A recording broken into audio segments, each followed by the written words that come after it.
J'ai perdu beaucoup de temps et d'argent dans le trading parce qu'on m'a menti. Et je veux surtout pas que tu fasses pareil que moi. Si, encore aujourd'hui, tu as ces idées sur le trading, tu as foutu. Aujourd'hui, je te dirai les plus gros mensonges sur le trading qui bloquent ta progression. Mais attention, pas ce que tout le monde t'explique, mais surtout ce que tu ne découvres malheureusement qu'après avoir perdu de l'argent. Je ne vais pas te vendre du rêve, je vais te parler cash comme un frère qui veut vraiment comprendre ce métier. Si tu es prêt, on y va, let's go. Premier mensonge, il faut beaucoup d'argent pour commencer.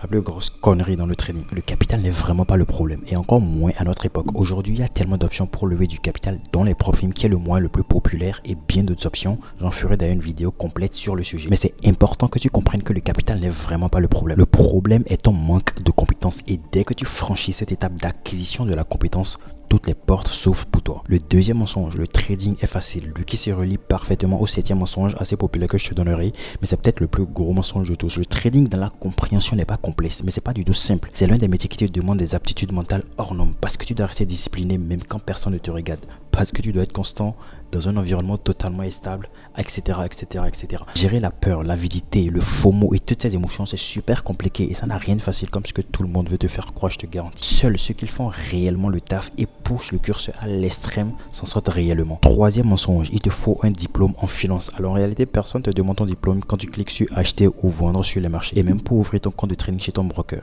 Personnellement, j'ai fait finance à l'université, mais je te garantis qu'aucun de ces cours de l'époque ne m'a servi à être rentable aujourd'hui sur les marchés. Et je connais pas mal de traders expérimentés qui sont super rentables sur les marchés et n'ont jamais fait finance à l'école.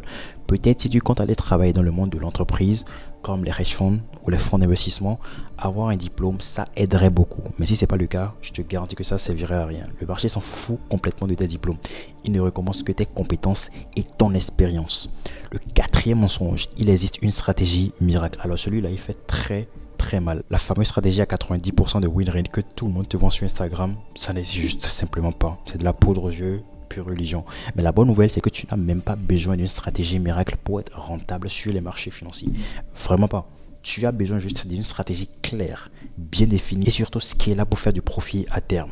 Le cinquième mensonge, tu dois trader tous les jours. Le mensonge qui te ruine très rapidement quand tu ne le déconstruis pas dès le début de ta carrière de trader. Un trader pro ne cherche pas à trader. Il cherche des opportunités. Et le problème, c'est que 90% du temps, le marché est moche, super lent. Il n'y a pas de volume. Et dans ce genre de cas, il n'y a juste rien à faire. Et c'est totalement OK. Tu dois être OK avec le faire de ne rien faire. Et ça fait partie intégrante de ta stratégie. Rappelle-toi toujours, ne pas trader est aussi trader. Et trader sans setup, c'est juste trader contre toi-même. Le sixième mensonge, plus d'indicateurs t'indiquent mieux. Absolument faux. La vérité, c'est que plus tu gagnes en expérience sur le trading et moins d'indicateurs tu utilises. Les débutants ont tendance à remplir leur graphique avec des tonnes d'indicateurs. RSI, Bollinger, MACD, Fibonacci, etc., etc., etc. Et à la fin, il ne voit plus rien sur son graphique. Le truc, c'est que la grande majorité des indicateurs ne te prédisent rien. Ils te donnent juste le résumé de ce qui s'est déjà passé jusque-là. Et comme on le dit dans le trading, les marchés passés ne prédisent en aucun cas les marchés futurs. La clé est dans l'action du prix. Et si tu ne comprends pas l'action du prix, je te garantis que tu as foutu. Les indicateurs ne te sauront pas, je suis désolé. Le septième mensonge, j'ai eu ma stratégie, je suis rentable, j'ai fini le jeu sur un milliardaire. Tu dois comprendre que les marchés évoluent. Les conditions changent, ce qui marche aujourd'hui peut devenir complètement obsolète demain, dépendamment du type de hedge que tu exploites sur les marchés. Mais attention, tu dois bien le comprendre. Je te dis pas de sauter de stratégie en stratégie ou de chercher le saint graal pour penser faire plus que ce que tu ne le fais déjà. Non, non, non, non, absolument pas.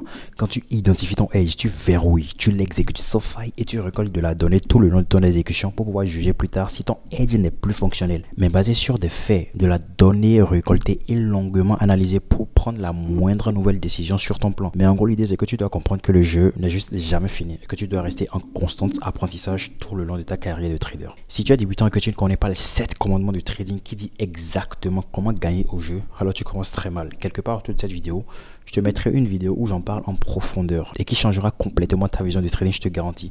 Alors si cette vidéo t'a parlé un minimum et que tu as aimé, mets-moi un like, dis-moi ce que tu en penses en commentaire et d'ici là, on se retrouve à la prochaine vidéo.